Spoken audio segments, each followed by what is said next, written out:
I received the message during dinner. My children were there, laughing about something that had happened at Ethan's work. Chloe was serving more rice onto the plates. Everything seemed normal, perfect even. Then my phone vibrated. Get out now. Don't tell them anything. Unknown number. My heart stopped for a second. I looked at Ethan, who was still telling his story. I looked at Chloe, who was smiling as she listened. Neither of them had noticed a thing. "Mom, are you okay?"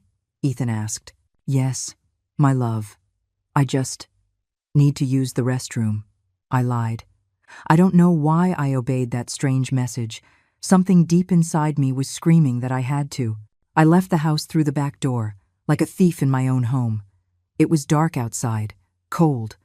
I stood there in the yard, wondering what on earth I was doing. Then I saw the lights. Police cruisers, 3 cars, approaching slowly down the street. No sirens, no noise, like ghosts. My blood ran cold. I ran to the back fence, where I could see without being seen. The police officers got out of their cars. They walked toward my house, toward the front door. They knocked. I heard Ethan's voice from inside. "Who is it?" "Police. We need to speak with you." What happened next? My God. What I heard broke my soul into pieces. "Sir, we received a report. Your mother, Grace Miller, is a victim of family abuse. We have information that you are forcing her to sign documents, that you keep her isolated, that you control her money." Silence. Then Chloe's voice, nervous. "That's a lie. My mother-in-law is perfectly fine. She's right here, having dinner with us." "Could we speak with her?" Of course, Mom." "Mom?" I heard them searching for me throughout the house, shouting my name, worried, desperate. But I already knew the truth. Someone had made that report. Someone who knew what was happening in my house. Someone who had realized what I myself had been denying for months. I stayed there, hidden behind the bushes, watching my son lie to the police, watching my daughter-in-law act like an innocent victim. "Sir, we need you to come with us to the station to clarify this matter." "But my mother." "We will find her. For now, you're coming with us." I watched them take Ethan away in handcuffs. I watched Chloe cry at the door, screaming that it was all a misunderstanding. When the patrol cars left, I was alone in the yard, alone with the truth I had been avoiding for so long. My own son, my own flesh and blood, had been robbing me. I went back into the house through the back door. Chloe was in the living room, talking on the phone with someone. Her voice had changed completely. She was no longer the sweet, concerned daughter-in-law. "No, listen to me. The old woman got away. I don't know how, but she escaped. We have to act fast before she talks to someone." Old woman. She called me an old woman. I stood there, in the kitchen doorway, listening as she planned my own destruction. Yes, the papers are ready. We just need her signature, and that's it. The house, the bank account, everything. But now, with this police thing, my house, my money, everything I had worked for 50 years. Chloe hung up the phone and turned around. She saw me standing there. Her face went white as a sheet. "Grace, I didn't know you had come back." "I see you didn't." My voice came out calm, cold. Even I didn't recognize that tone. "You heard what you heard." "What did I hear, Chloe?" She stammered. She looked for excuses, lies, but I wasn't listening anymore. I was thinking about all the documents they had made me sign for my own protection. I was thinking about all the times they told me it was better for them to manage my money. I was thinking about all the times they made me feel like a burden, like a useless old woman. "Get out of my house, Chloe." "What?" I said, "Get out. Now." "You can't kick me out. Ethan and I live here. We have rights." "Rights?" That word burned inside me. "The only rights you have are the ones I gave you, and I am taking them away." I walked to my room and locked the door. I sat on the bed, and for the first time in months, I took a deep breath. Someone had saved me tonight. Someone had seen what I didn't want to see, but now that my eyes were open, I was never going to close them again. I didn't sleep that night. I heard Chloe pacing through the house like a caged animal, making calls, whispering, crying. At 3 a.m, someone knocked on the door, male voices. Arguments. I peeked through my bedroom window. 2 men I didn't know were talking to Chloe at the entrance. One of them held papers in his hand. I heard fragments of the conversation. Can't claim anything if she's not here. A 70-year-old woman can't just disappear like that. Again, that word. Old woman. The men left at dawn. Chloe did too. I saw her leave with a small suitcase, talking on the phone, nervous. When I was sure she was gone, I came out of my room. The house was silent. A silence I hadn't felt in years. I went to the kitchen and made myself a coffee. My coffee, in my favorite mug, without anyone telling me it was too late for caffeine or that I should watch my blood pressure. As I drank, I thought about everything that had happened. 5 years ago, when my husband Robert died, I was left alone in this house. Ethan insisted that he and Chloe move in with me to take care of me, so I wouldn't be alone. At first, it seemed like a blessing, having company, laughter in the house again, but slowly, things changed. First, it was small suggestions about managing my bank accounts, about signing papers for medical procedures. I signed everything because I trusted my son. He was my blood. Then came the restrictions. Don't go out alone because it's dangerous. Don't talk to the neighbors about our private matters. You don't need so much cash on hand. I became a prisoner in my own home. And worst of all, I started to believe the story. I started to think I really was a burden, that I really needed them to control everything, that I really was a useless old woman who didn't understand the modern world. But last night, hiding in my own garden, watching my son lie to the police, something broke inside me. Something was fixed. I finished my coffee and went to the study. I opened the drawer where I kept my important documents. It was empty. Obviously. Of course it was empty. But Robert was always a cautious man. He taught me to be one, too. I went to the basement, to a corner no one ever looked at. Behind the old Christmas boxes, there was a small safe that Robert had installed years ago. Inside were the copies. Copies of everything. The original deed to the house, the certificates for the bank accounts. My real will not the one they made me sign last month. My heart pounded as I reviewed each paper. The house was still mine, legally mine. The documents I had signed were invalid because I had signed them under duress, without independent legal advice. Robert had taught me well. I grabbed the phone and dialed a number I had kept for years. The law firm of Carter and Associates. Benjamin had been Robert's friend, an honest man, one of the few left. I explained that I needed his help, that I believed I had been scammed. When I told him it was my son, there was a long silence on the other end. He asked me to come to his office that afternoon with all the documents I had. For the first time in months, I didn't feel lost. I didn't feel like a victim. I felt like what I really was. A 70-year-old woman who had worked her whole life, who had raised children, who had buried her husband, who had survived everything. A woman who was not going to be robbed by anyone, not even by her own blood. At 2 in the afternoon, someone knocked on the door. It was Ethan. They had released him, obviously. Without real evidence, without a formal complaint, they couldn't hold him. His voice sounded different, harder. He was no longer the worried son. I told him I had nothing to talk to him about. He insisted I was confused, that someone was filling my head with lies. I remained silent. He told me this was his house too, that he had a right to enter. I replied that this was my house, and he no longer lived here. Then I heard the sound of keys in the lock. Of course. He had a copy of the keys. The door opened. Ethan entered, followed by Chloe and the 2 men I had seen in the early morning. They told me they were notaries who had come to clarify a problem with some documents, that they needed me to sign some corrections. I looked at all of them. 4 people in my living room, treating me as if I were an idiot. I told them I wasn't going to sign anything. One of the notaries approached. He had the face of a shark. He explained that it was very simple, that they just needed me to confirm my signature on some transfer documents for my own safety. A woman my age shouldn't have the burden of managing properties. It was better for my son to handle everything. I stood up from the sofa. I looked at them one by one.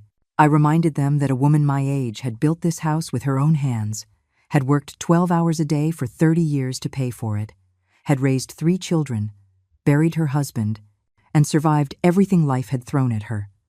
And now, a woman my age was going to tell them something very clearly, Get out of my house. The notary smiled. A cold smile. He told me he was afraid I no longer had the authority to kick them out, that according to those documents, I told him, according to those false documents that you fabricated. Ethan insisted they weren't false, that I had signed them. I reminded him that I had signed them under deceit, because I trusted him, because he was my son. He told me that for that very reason, I should continue to trust him. I asked him if trusting meant letting him rob me after I heard him plan how to do it. He said they weren't robbing me of anything. They were just protecting my assets. Protecting my assets from me. He told me I wasn't the same as before, that sometimes I got confused, that sometimes I forgot things. There it was. The lie they had been building for months. The only thing I had forgotten was who my son really was. I walked to the front door and opened it. I told them to leave, all of them. Ethan told me they weren't leaving, that this house was his too. I told him this house was mine, and that if they didn't leave, I would call the police. Chloe laughed bitterly. She asked if I was going to call the police like last night, that she had already seen they hadn't believed me. I asked her how she knew about last night. She turned pale. She had said too much. I understood immediately. She had made the report. She had called the police to incriminate Ethan, so that I would see, so that I would understand what was really happening. I told her yes, that I was crazy. Crazy with rage. And that crazy old women like me fight. No one moved for a moment. The four of them just stood there, as if they hadn't properly heard what I'd just said. Ethan was the first to react, approaching me with that condescending smile he had perfected over the last few months. He told me not to be ridiculous, that nobody was fighting anybody, that we were family. I replied that family doesn't steal. He insisted they weren't stealing from me. They were taking care of me. I asked if calling me a useless old woman behind my back was taking care of me. Chloe got nervous. Her eyes darted back and forth like a cornered animal. She said I didn't understand, that times had changed, that there were many scammers who took advantage of the elderly. I replied that she was right, that there were many scammers, and some of them were living in my own house. The shark-faced notary grew impatient. He told me we were wasting time, that either I signed those documents willingly, or they would have to seek other legal alternatives. I asked what alternatives. He explained that a woman my age, living alone, with episodes of mental confusion, could be considered for a psychiatric evaluation. For my own protection, of course. My blood ran cold in my veins. There was the real threat. If I didn't cooperate, they would declare me mentally incompetent. I asked about these episodes of mental confusion. He said my son had told them about my lapses, the forgetfulness, the times I got lost in the house, the conversations with people who didn't exist. I looked at Ethan, my own son, inventing lies about my mental health. I asked if he had told them that. He replied that it was the truth, that lately I had been very confused. He reminded me that just yesterday, I was talking to myself in the garden. I told him I wasn't talking to myself. I was listening to him betray me. He said, there I went again, the paranoia, the delusions. I fell silent for a moment. I understood their strategy. Everything I said in my defense they would use as evidence of my supposed madness, but I was no longer the scared woman from 2 days ago. I told them fine, that I understood perfectly, that I understood I needed legal protection. They all relaxed a little. Ethan told me he knew I would understand. I told him I understood perfectly, but that I needed legal protection from them. I walked to the phone and dialed Benjamin's number. He answered on the second ring. I told him I was at home and had unwanted visitors, that I needed him to come now. He asked if I was in danger. I told him I was in danger of being robbed. I hung up the phone. The four of them were looking at me with very different faces than 5 minutes ago. I told them they couldn't prevent me from getting legal advice. Ethan said of course not, but that it wasn't necessary, that we were family. I told him that families don't need fake notaries to rob each other. The shark-faced notary took offense, insisting he was a certified notary with credentials in order. I told him his credentials might be in order, but his intentions were not. Chloe went to Ethan and whispered something in his ear. He nodded. They told me they would wait outside until my lawyer arrived, so he could see they had nothing to hide. I told them not to go to the sidewalk, to get off my property completely. Ethan said fine, they were leaving, but this wasn't over. I replied, no, it wasn't over, that it would be settled legally. The four of them left my house, but they didn't leave. I saw them through the window, standing on the sidewalk, talking in pairs, making plans. I sat on my sofa and waited for Benjamin. For the first time in months, I was alone in my house without feeling scared, without feeling like I had to hide or ask for permission to move. This was my house, my space, my sanctuary, and no one was going to take it from me. Benjamin arrived 30 minutes later. A 60-year-old man, gray-haired, with the most honest eyes I had ever known. He asked if I was okay. I told him I was now. I told him everything, from the anonymous message to the conversation I had just had. I showed him the original documents I had found in Robert's safe. Benjamin reviewed each paper carefully. His face grew more serious with each page. He told me it was very serious, that they had tried to transfer the ownership of my house to Ethan's name, and also tried to make me sign a general power of attorney that would give them total control over my bank accounts. I asked if they could do that. He explained that not legally, not without my free and informed consent, and definitely not with those documents full of irregularities. He took off his glasses and looked at me directly. He asked if I wanted to press criminal charges against my son. The question hit me like a hammer blow to the chest. Criminal charges against Ethan? Against my own son? I told him I didn't know. He explained that it was understandable, that he was my son, but that what they tried to do was fraud, financial abuse of an elderly person, serious crimes. I asked what other options I had. He said we could protect my assets immediately, change all the locks, revoke any power of attorney I had signed before, and establish legal protective measures to prevent them from trying again. I asked what would happen if they tried to have me declared mentally incompetent. He assured me that with these documents and his testimony, it would be very difficult. Besides, we could request an independent psychiatric evaluation that would prove my full mental capacity. I was quiet, thinking. I asked him how much money was in my accounts. He checked some papers and told me that according to the latest statements he had there, approximately $250,000 between the savings account, certificates of deposit, and accumulated pension. I couldn't believe what I was hearing. Ethan had told me we barely had enough for basic expenses. That's why he needed to manage everything. He had lied to me. I had enough money to live comfortably for the rest of my life. I felt as if a huge weight had been lifted from my shoulders. I was not poor. I was not a burden. I was not dependent on anyone. I asked him what I needed to do. He explained the plan. First, go to the bank tomorrow morning to change all the passwords and authorizations. Second, hire a locksmith to change all the locks on the house. Third, review my will to ensure it truly reflected my wishes. I asked what would happen next. He said that then we would wait to see what they did, and we would be prepared for anything. There was a knock on the door. It was Ethan again. He shouted from outside that my lawyer was gone, that we could talk peacefully. I shouted back that he hadn't left, that he was still here. Benjamin went to the door and told him that he was Mrs. Miller's lawyer, that she did not wish to speak with him at that moment. Ethan asked who he was to prevent him from speaking with his mother. Benjamin replied that he was her legal representative and that she had clearly expressed she did not wish to receive visitors. There was silence from the other side of the door. Then we heard footsteps walking away. Benjamin asked me if I was prepared, because this was just the beginning. I asked if they would be willing to go very far. I looked out the window. Ethan and Chloe were getting into their car, but they weren't leaving. They just stayed there, waiting. I told Benjamin that yes, I was prepared. But I had no idea what would come next. I had no idea how far they would be willing to go to get what they wanted. That night, I didn't sleep a wink. Every noise woke me. Every shadow that passed by the window put me on alert. At 3 a.m, I heard someone trying to open the back door. I got up without making a sound and peeked through my bedroom window.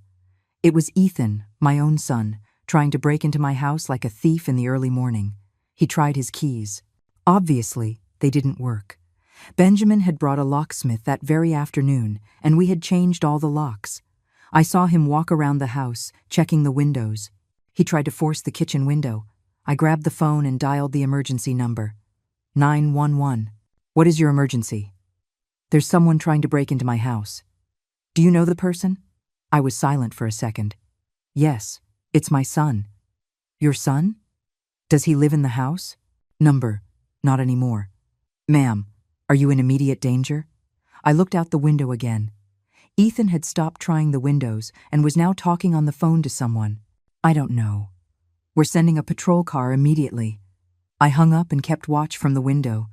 Ethan finished his call and left, as if he had known I had called the police. 5 minutes later, the patrol car arrived. The officers knocked on the door. I explained the situation. They took note of everything. They told me I could file a formal complaint if I wanted. Ma'am, do you have a safe place to stay tonight? This is my house. I'm not leaving. We understand, but maybe it would be more prudent. I am not leaving my house. They left, but they told me they would patrol the area during the night to keep an eye out. The next day, Benjamin arrived early. How was your night? I told him about Ethan's nocturnal visit. His face turned serious. Grace, this is escalating. It's not just about money anymore. Now they are willing to use intimidation. What do you suggest? That we speed everything up. Let's go to the bank right now.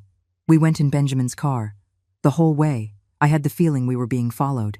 A silver car stayed 2 cars behind us from the moment we left my house. At the bank, the manager greeted us with a worried face. Mrs. Miller, it's so good to see you. Your son was here yesterday, very worried because you hadn't appeared. My son was here? Yes. He said you had an episode of confusion and had gotten lost. He wanted to check your accounts to see if you had made any strange transactions. I looked at Benjamin. Did you give him access to my information? No, of course not. Not without your direct authorization, but he seemed very distressed. Surely. Sir, Benjamin intervened, we need to change all the authorizations on this account. Revoke any access that has been previously granted, even for the son. Especially for the son. The manager looked confused, but he did as we asked. When we were done, my accounts were completely protected. Only I could access them. Is there anything else you need to know, Mrs. Miller? Yes. How many times has my son come to ask about my accounts? The manager checked his computer. In the last 6 months. About once a week. Once a week? Yes. Always asking the same thing. The balances, the transactions, if you had made any unusual movements. We left the bank in silence. Benjamin, how did Ethan know we were going to the bank today? He didn't know. It was probably a coincidence. But when we got to my house, Ethan was already there waiting for us. Mom, we need to talk. We already talked yesterday.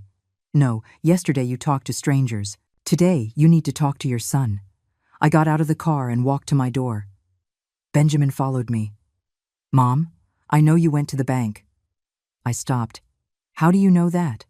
Because they called me. I'm worried about you. They called you? Who called you? The manager.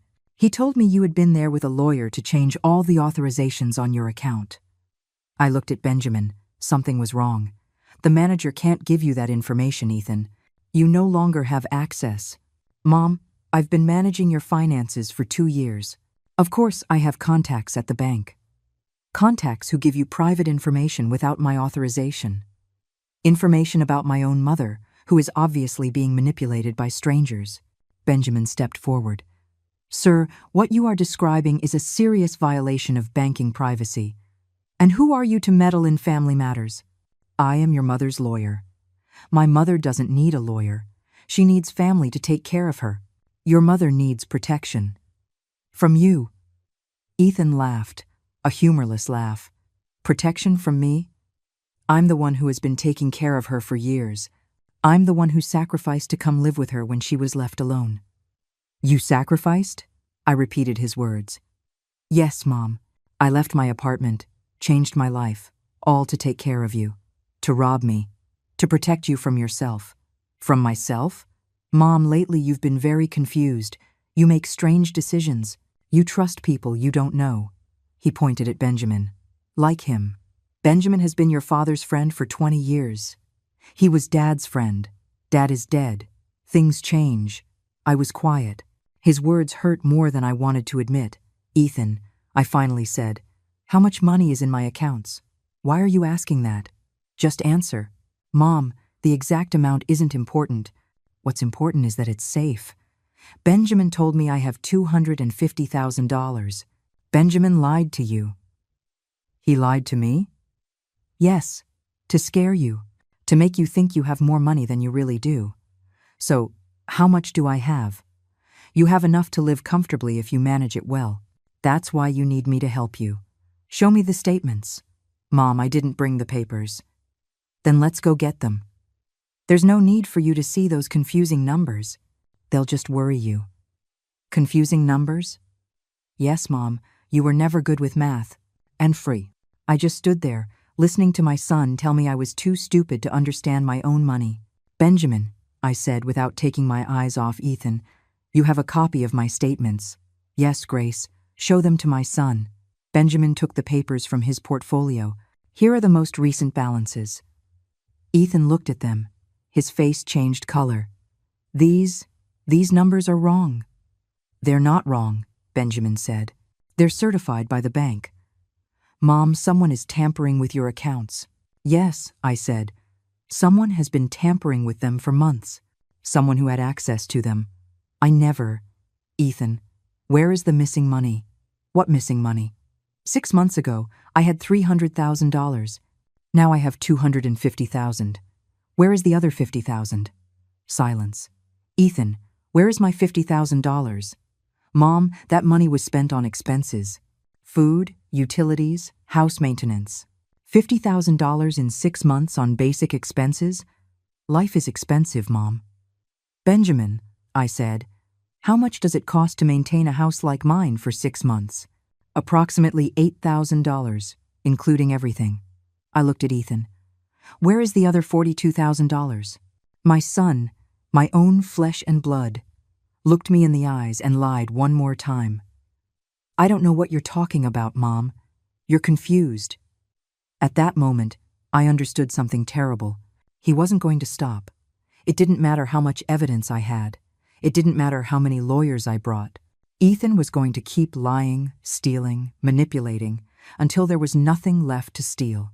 That night, after Ethan left with more lies on his lips, I sat in the kitchen with a cup of tea and made the most difficult decision of my life. I wasn't going to keep fighting with him. I wasn't going to keep trying to make him understand. I wasn't going to keep waiting for my son to remember who his mother was. I was going to act. The next day, I called Benjamin. I need you to come. I have a plan. What kind of plan? A plan to end this once and for all. Benjamin arrived an hour later. He looked worried. Grace, what are you thinking? I'm thinking my son won't stop until he has everything, so I'm going to give him exactly what he wants. I don't understand you. He wants my house. He wants my money. He wants to control my life. Yes. Well, he's going to be left with nothing. Benjamin took off his glasses and looked at me carefully. Grace, are you thinking of disinheriting him? I'm thinking of something more radical than that. I explained my plan. Benjamin listened in silence, nodding his head from time to time. It's legal, he finally said, but it's very drastic. The situation is drastic. Are you sure? I have never been more sure of anything in my life. All right, but we need to do everything correctly. No mistakes, because once we start, there's no going back. I don't want to go back. That afternoon we started working. Benjamin brought in an accountant, a property appraiser, and another lawyer specializing in real estate. We appraised the house. We reviewed all my accounts. We calculated the total value of my estate. The house was worth $400,000.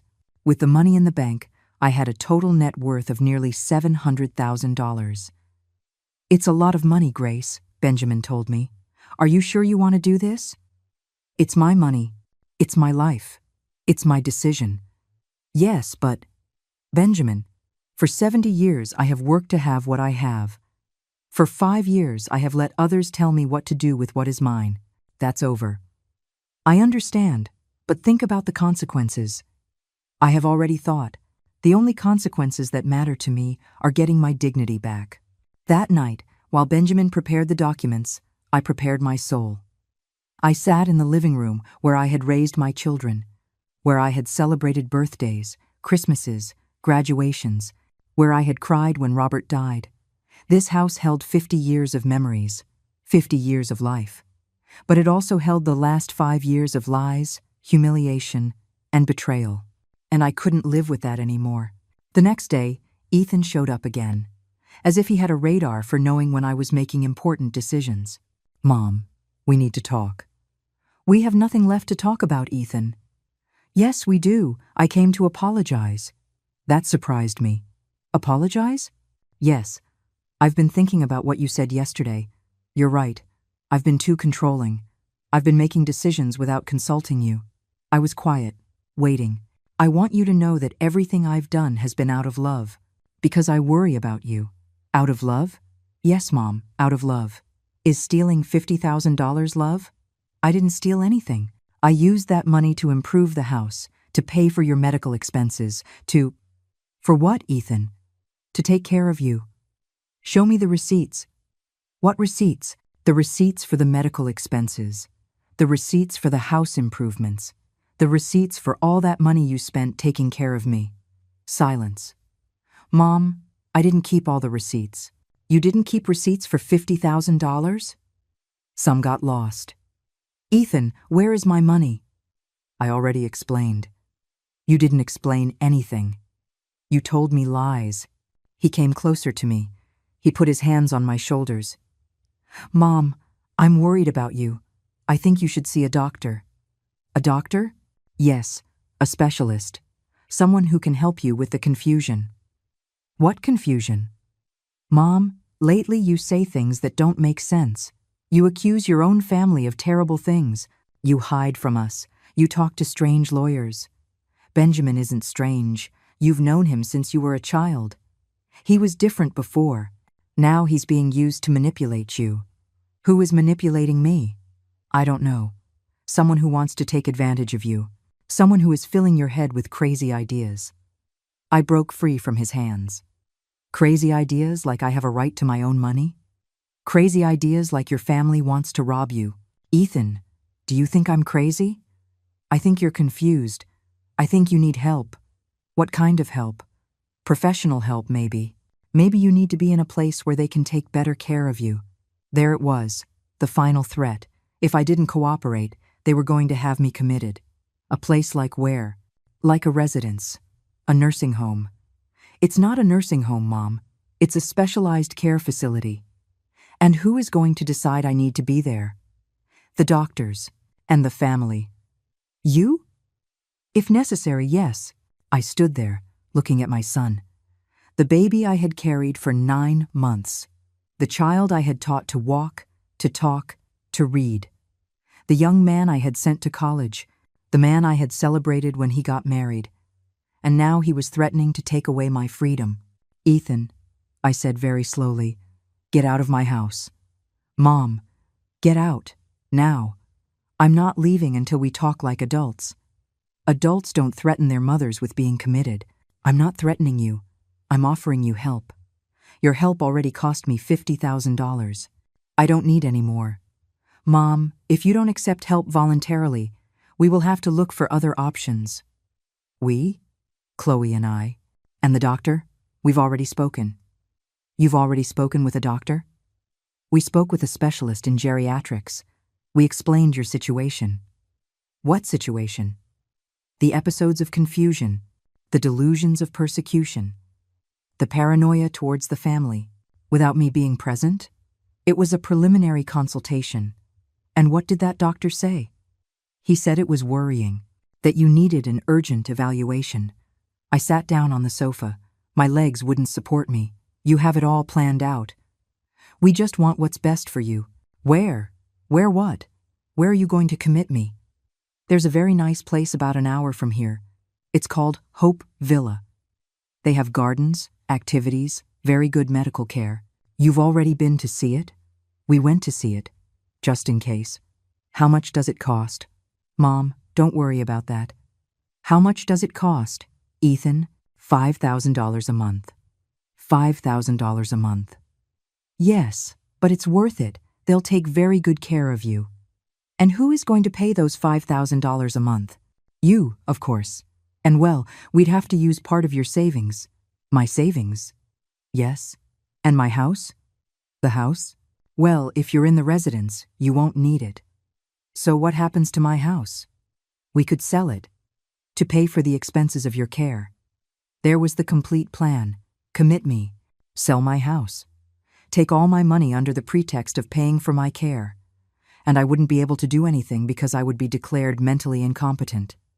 When? When what? When are you planning to do all this? Mom, we haven't decided anything definite. We're just exploring options. Lies. It's not a lie. It's responsible planning. Responsible planning is planning my life without consulting me. We're consulting you now. You're not consulting me. You're informing me. Mom, please, try to understand. We just want to take care of you. I got up from the sofa. Ethan, I understand everything perfectly. You do? Yes. I understand that I have to act fast. Act how? You'll see. What does that mean? It means the time for conversations is over. Mom, don't do anything reckless. Reckless like defending myself from my own son? Reckless like making important decisions without thinking them through. I have thought them through very well, Ethan. For months. What decisions? You'll find out. I walked to the door and opened it. Now get out of my house. And don't come back until I invite you. Mom. Get out. He left, but before he went, he turned back to me. Mom, I hope you reconsider. For your own good. I closed the door and leaned against it. For my own good. Everything they had done had been for my own good. But the good for me was over. Now came the hard part. The part that was going to hurt me more than them. But it was the only way to win. The next day, Benjamin arrived with all the documents ready. I had never been more sure of a decision in my life. Each signature hurt, but it also liberated me. Everything would be ready in a week, maybe less. That afternoon, the phone rang. An unknown number. Mrs. Miller? This is Dr. Evans from the Geriatric Evaluation Center. Your son requested a home evaluation for you. My veins ran cold. A home evaluation. My family has reported episodes of confusion, paranoia, erratic behavior. According to them, I have been accusing my family of stealing from me. I changed the locks for no reason. I hired lawyers to fight against my own family. I told him that all of that was true, but not because I was confused. The doctor insisted it was important to evaluate me to determine if I could continue to live alone safely. If I refused, my family could request a court order. I hung up the phone and immediately called Benjamin. They had already started. We didn't have 3 days as we had planned.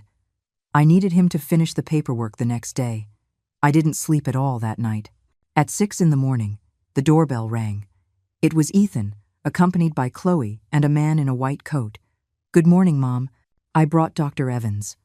I wasn't going to talk to any doctor. Ethan insisted it was for my own good, but my own good was for me to decide. The doctor introduced himself, said they just wanted to make sure I was okay. I replied that I was perfectly fine, that my family was worried about my money, not my health. See, there are the accusations again, Ethan said to the doctor. The doctor wanted to talk in private, but I refused. I didn't trust him because he came with them. When I asked who was paying his fee, he got uncomfortable. It was the family's insurance, the same one my son managed. Chloe asked me not to make things more difficult. I asked, more difficult for whom? For everyone, she said. For me, it was very easy. I didn't want to be evaluated. I didn't need to be evaluated. Ethan threatened to seek legal help, a court order to have me evaluated. The doctor explained that in cases where there were legitimate family concerns, the court could order a mandatory evaluation. Then they would determine if I could continue to live independently. I was quiet for a moment. Then I told them they were right. They were all surprised. Yes, I needed specialized care, but not the kind they were thinking of. What kind of care, Mom? Legal care. Legal protection. From you. I explained that I already knew their whole plan. The psychiatric evaluation, the declaration of incompetence, the commitment, the sale of my house. Ethan said I was paranoid, but I was informed. For the first time in months, I was completely clear about what I had to do. Ethan came closer and asked me not to be ridiculous. I responded with direct questions. Was it ridiculous that they had stolen $50,000 from me? Was it ridiculous that they had already chosen the nursing home? Was it ridiculous that they had already calculated how much they would make by selling my house? We did everything thinking of your well-being, he lied. I asked if it was my well-being or theirs. I turned to Dr. Evans. I asked if he knew these people were robbing me. He asked for evidence. I told him I had all I needed. My son had spent $50,000 without my authorization. They had forged documents. They had planned to commit me without my consent. The doctor looked at Ethan, who denied everything. He said I was confused. I laughed bitterly. I asked the doctor if he knew what confused me the most. That my own son thought I was an idiot. Ethan insisted they didn't think I was an idiot, that they were treating me with care because they loved me. I asked if stealing was love, if lying was love, if betrayal was love. They denied everything. I told them then that we had very different definitions of what love was. I walked to the door and opened it. I told the doctor he could leave, that I was not going to be evaluated. Ethan warned me that this wasn't over. I replied that no, it wasn't over, that I had already made my decision. Before leaving, Ethan turned. He hoped I would reconsider before it was too late. I told him it was already too late for regrets. I closed the door and called Benjamin. I told him he had to finish everything that day. I had no more time. Tomorrow would be too late. I sat on my sofa. In a few hours, it would all be over. Ethan was going to understand that he had completely underestimated his mother. My whole life, I had been a woman who solved problems in silence. When Robert lost his job, I didn't make a drama. I found extra work. When the children got sick, I didn't panic. I found solutions.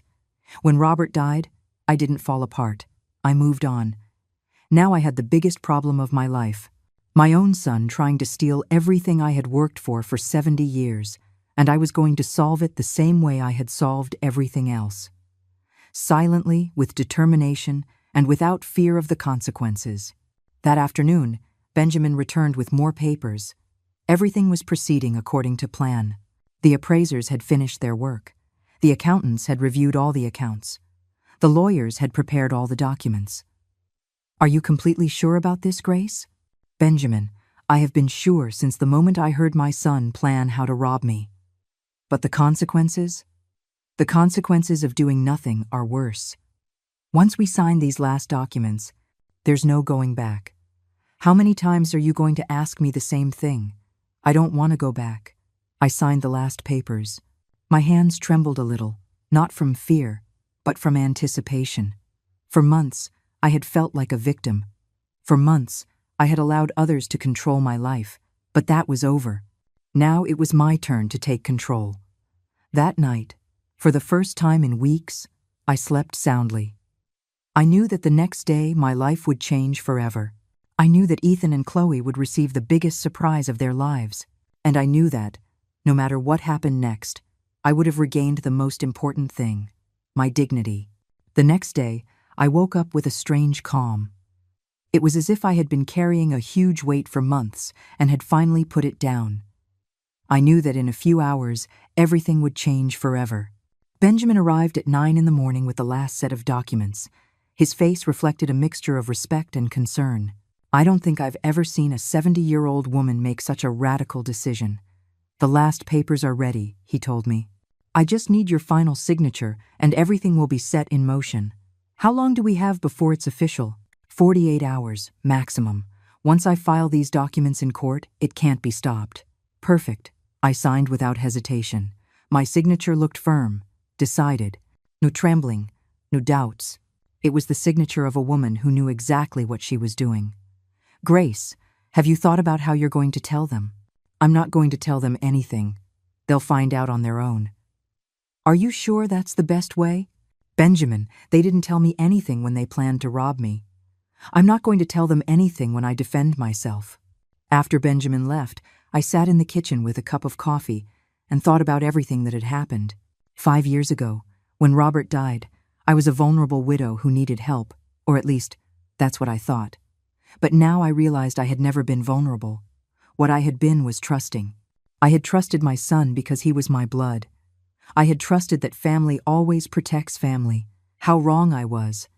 Robert always told me that blood doesn't guarantee loyalty, that you have to earn respect, even from your children. I thought he was being too harsh, too distrustful. Now I understood he was just being realistic. At 2 in the afternoon, a surprise arrived.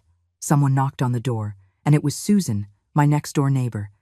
A woman my age who had always been very discreet, very respectful. "Grace, I hope I'm not bothering you." "Not at all, Susan. Come in. I need to talk to you about something important." She looked nervous, as if she didn't know how to begin. "What is it?" "It's about your son." My muscles tensed. "What about Ethan?" "He came to my house yesterday. He asked me strange questions about you." "What kind of questions?" "If I had seen you behaving strangely, if you talked to yourself, if you seemed confused when you went out into the garden." "And what did you tell him?" "I told him the truth, that I always see you perfectly fine, that you're the most clear-headed woman I know." "How did he react?" "He got upset. He told me you had been making up stories about the family, that maybe I hadn't noticed your confusion because I only saw you from time to time." Susan moved closer to me. "Grace, your son is causing you trouble." For the first time in months, someone was asking me directly if I needed help. Someone who had no interest in my money, no hidden agenda. "Yes, Susan, he's causing me a lot of trouble." "What kind of trouble?" I told her everything. From the missing money to the plans to have me committed. Susan listened in silence, shaking her head with indignation. "That boy always seemed odd to me," she finally said. "Ever since he was a kid.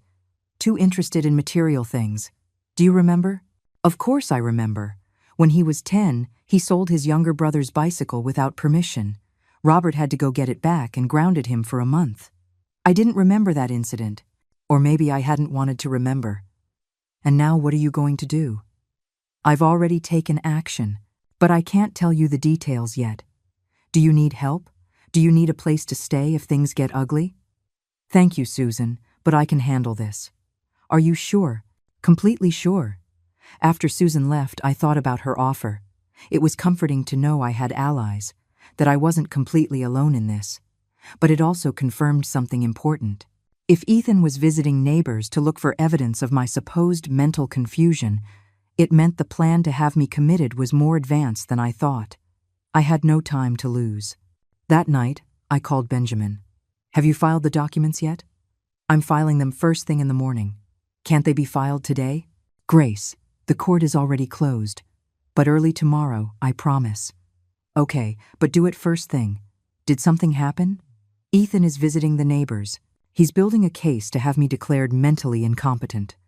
"What kind of questions is he asking?" "If they see me confused, if I talk to myself, if I behave strangely." "And what are they telling him?" Susan told him the truth, that I'm perfectly fine. "That's good." "Yes, but I'm worried he's looking for other neighbors, people who maybe don't know me as well." "Grace, even if he found someone who said something negative, it's not enough for a declaration of incompetence. He needs medical evidence.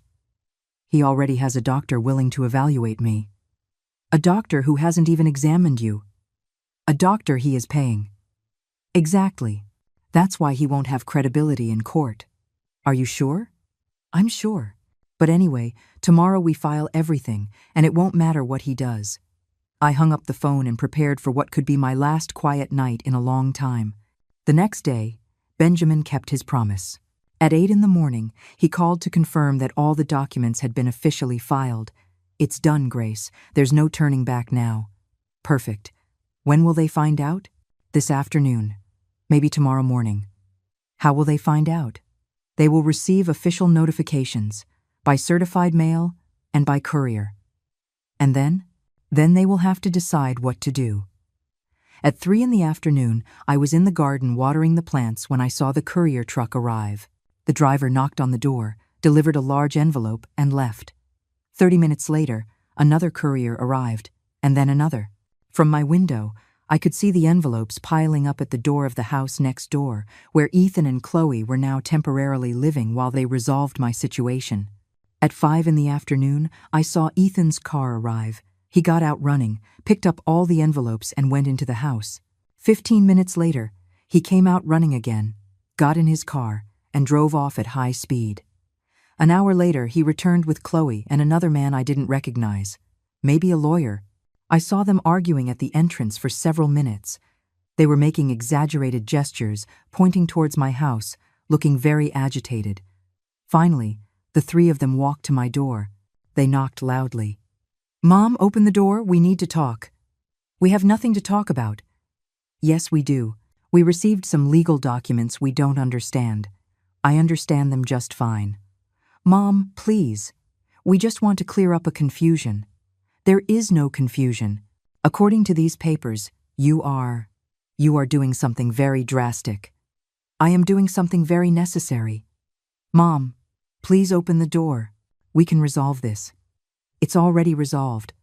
I heard whispers from the other side, someone talking on the phone, nervous voices. "Mom, we brought a lawyer. He says we can still stop this if you act fast." "I don't want to stop anything." "Mom, do you understand what you are doing?" "I understand perfectly." "Do you understand the consequences?" "I understand them and I accept them." More whispers, more phone calls. "Mom, this lawyer says you can change your mind until noon tomorrow." "I'm not going to change my mind." "You won't even listen to our reasons?" "I've listened to your reasons for 5 years." "Mom, please, we are begging you." "Now you're begging me?" "Yes, we are begging you to reconsider." "Like I begged you not to rob me?" Silence. "Like I begged you to respect me?" More silence. "Like I begged you to treat me like your mother and not like an enemy." "Mom, it's too late for begging now." I heard them walk away from the door, but they didn't leave. They stayed in the garden, talking in low voices with the lawyer. I peeked through the window and saw them making more calls. They looked desperate, and they had every reason to be desperate, because what they had just discovered was going to change their lives forever, and there was nothing they could do to stop it. That night they didn't leave. I saw them through the window, camped out in the garden like soldiers in enemy territory. Ethan paced back and forth talking on the phone. Chloe sat on the steps crying. The lawyer reviewed papers with a flashlight. At 11 o'clock at night, they knocked on the door again. Ethan's voice sounded different. It was no longer authoritarian or condescending. It sounded scared. They told me they had spoken with 3 different lawyers, and all of them had confirmed that what I was doing was completely legal, that I had every right. Of course, it was legal. That's why I had done it. Now they wanted to understand why I had gone to such an extreme. They offered to return all the money, to apologize, to respect my house, to cancel the commitment plans. They promised we could start over, that we could resolve everything as a family. I told them it was too late to want all those things, that I had wanted them 5 years ago, a year ago, a month ago. But when I wanted them, they had ignored me, lied to me, robbed me. Now it couldn't be fixed because I no longer trusted them, no longer respected them, and no longer loved them as I had before. Ethan insisted we were family. I replied that family doesn't steal, that they had 5 years to change, and they didn't because they understood perfectly well what they were doing. They just didn't care. They stayed outside until very late, whispering, making calls, planning strategies that would be of no use to them anymore. The next day, Benjamin arrived early, asking how I felt. Calm, I told him. He asked me one last time if I wanted to change my mind, that I still had until noon. I reminded him that it was my decision and that the consequences of doing nothing would also be permanent. At 10 in the morning, a car I didn't recognize arrived. 2 men in suits got out, walked to the house next door where Ethan and Chloe were, and knocked on the door. I saw them talk for several minutes. One of the men had a portfolio full of documents. After half an hour, the men left. Ethan and Chloe stood at the entrance, looking at the papers they had been given. Chloe sat on the floor and started crying again. Ethan crumpled the papers and threw them on the ground, but then picked them up and took them inside. At 11:30, they came to my door one last time. They didn't knock loudly like before. It was a soft, almost timid knock. Ethan told me they had just received the final notification, that in 30 minutes, everything would be official and there would be no way to stop it. He begged me to reconsider, to think of all the Christmases we had spent together, of all the happy moments we had shared as a family. I replied that I had thought about all of that for 5 years while they were robbing me, that I had remembered every hug I had given him as a child while he planned how to take my house, that I had thought about all the love I had given him while he treated me like a stupid old woman. He asked me where he was going to live after this. I told him that was no longer my problem. He asked me how he was going to survive. I told him I had survived 70 years without his help, that I could survive the rest of my life the same way. He asked if I could ever forgive him. I was quiet for a long moment. Then I told him that maybe with time I could forgive him, but that I could never forget, and that some things, once broken, cannot be repaired. At exactly 12 noon, my phone rang. It was Benjamin. "It's done, Grace. It's official. It can't be changed now. It can't be changed." I hung up the phone and sat on my sofa. For 5 years I had been a victim. For 5 years I had allowed others to control my life, my money, my decisions. I had lived in fear, in humiliation, with the constant feeling that I was a burden to my own family. But that was over. What I had just done hurt me more than I had imagined. It was like tearing out a piece of my heart, but it had also given me something I hadn't felt in years: control over my own life. During the afternoon, I saw constant movement in the house next door. Cars arriving and leaving, people coming and going, boxes being taken out, suitcases being loaded. At 5 in the afternoon, Ethan and Chloe loaded their things into the car. Before leaving, Ethan walked to my door one last time. He didn't knock. He just stood there for several minutes. I was watching from the window. Our eyes met. I saw something in his face I hadn't seen in years. It was a mixture of sadness, respect, and perhaps a little admiration. He had completely underestimated his mother. He had thought I was a weak old woman who would let herself be robbed without a fight. He had discovered I was a strong woman who was willing to sacrifice everything to regain her dignity. He got in the car and they drove away. I stayed in my house, alone for the first time in 5 years. But this time, the loneliness felt different. It wasn't the loneliness of abandonment or fear. It was the loneliness of freedom. That night I made myself a special dinner. I ate at my table, with my favorite dishes, without anyone telling me it was too late to eat or that I should watch my diet. I had a glass of wine without anyone reminding me I shouldn't mix alcohol with my medication. It was my house, my food, my life, and for the first time in years, it was completely mine. The next day, Susan came to visit me. She had seen all the movement, the cars, the boxes. She asked if I was okay. I told her I was better than okay. I told her I was finally free. She asked me what had happened exactly. I explained that I had made a very difficult but very necessary decision, that I had done something that had hurt me a lot but had given me back control of my life. Susan looked at me with a mixture of curiosity and admiration. She told me that for months she had noticed something wasn't right, that I seemed sad, scared, as if I were hiding something, but that now I looked different. I looked like the Grace she had known years ago, before Robert died. Strong, determined, free. I told her I had recovered something I thought I had lost forever: my self-respect. That afternoon I received a call from an unknown number. It was Ethan. His voice sounded tired, defeated. He told me he understood why I had done what I did, that he had had time to think and realize they had crossed lines they should never have crossed. He apologized, not because he expected me to change my mind, but because he needed me to know he was sorry. I told him I appreciated his apology, but that some things are beyond forgiveness.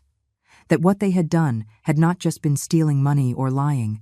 They had stolen my dignity, my autonomy, my right to be treated as a complete human being. He asked if we could ever have some kind of relationship again.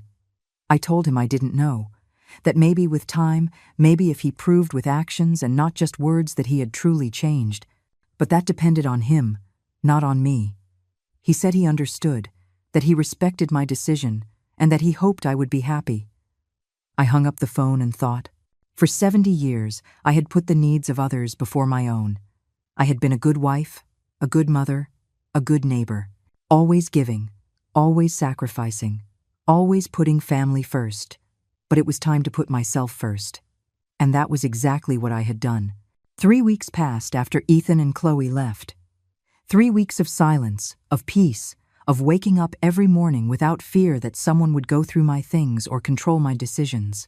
3 weeks of remembering who I had been before, becoming a victim of my own family. During those days, many people came to visit me. Benjamin would stop by regularly to make sure I was okay. Susan would bring coffee in the afternoons, and we would sit in the garden and talk. Other neighbors who for years had been mere acquaintances came by to ask how I was doing. It was strange to discover I had more support than I had imagined. For 5 years I had felt completely alone, but it turned out that the loneliness had been artificially constructed by those who wanted to isolate me to better control me. One Tuesday morning, I received an unexpected visit. It was Sarah, Ethan's younger sister, whom I hadn't seen in over 2 years. She arrived with red eyes from crying and trembling hands. "Mom, I need to talk to you." "Come in, honey." She sat on the sofa where she had so often played as a child. She looked lost, confused, as if the world she knew had suddenly changed. "Mom, Ethan told me what happened." "What exactly did he tell you?" "He said you made a very drastic decision, that you did something that left them with nothing." "Did he tell you why I made that decision?" "He said you had differences over the management of your finances." "Differences? Is that what he called theft?" Sarah turned pale. "Theft!" I told her everything, from the anonymous message that saved me that night to the plans to have me committed to take over my entire estate. I showed her the documents that proved the missing money, the forged signatures, the lies built up over years. "Mom, I didn't know any of this." "You never suspected?" "I thought it was normal for Ethan to help you with your finances. I thought it was the right thing to do after Dad died. Helping is not the same as stealing." "What exactly did you do?" I explained my decision.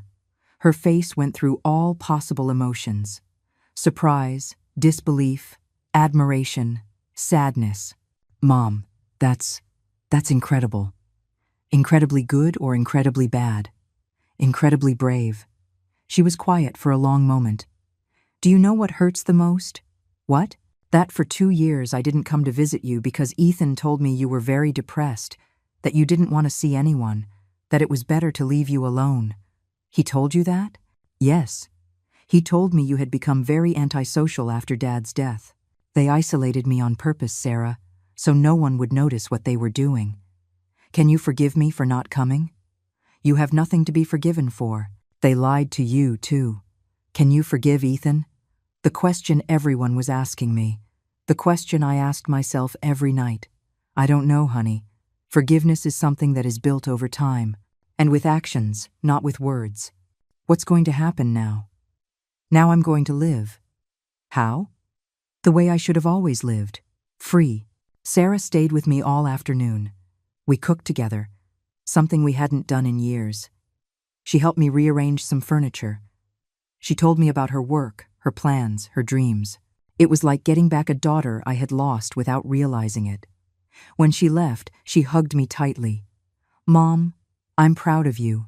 "Why?" "For defending yourself, for not letting them defeat you. I learned something important, Sarah."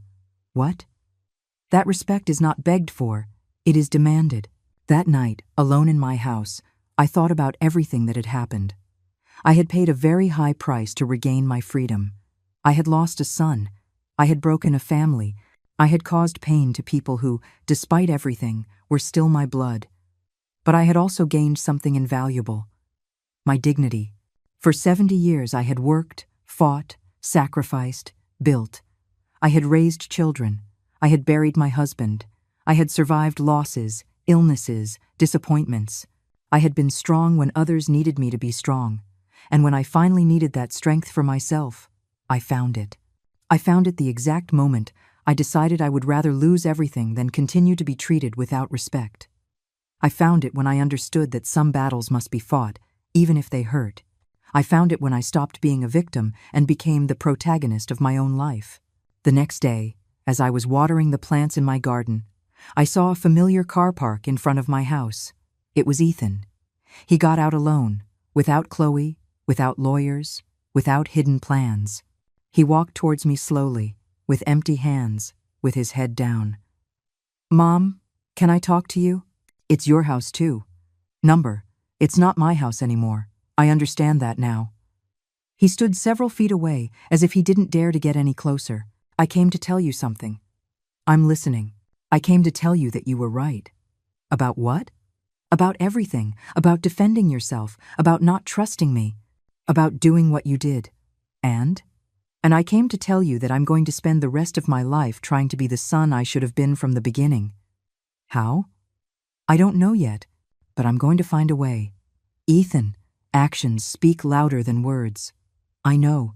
That's why I'm not going to ask for your forgiveness with words. How are you going to ask for my forgiveness? With actions? For as long as it takes. He was quiet for a moment. Can I ask you something? Ask. How did you find the courage to do what you did? It wasn't courage, Ethan. It was necessity. Necessity? The need to remember who I am. And who are you? I am Grace Miller. I am 70 years old. I have worked my whole life. I have loved. I have lost. I have survived.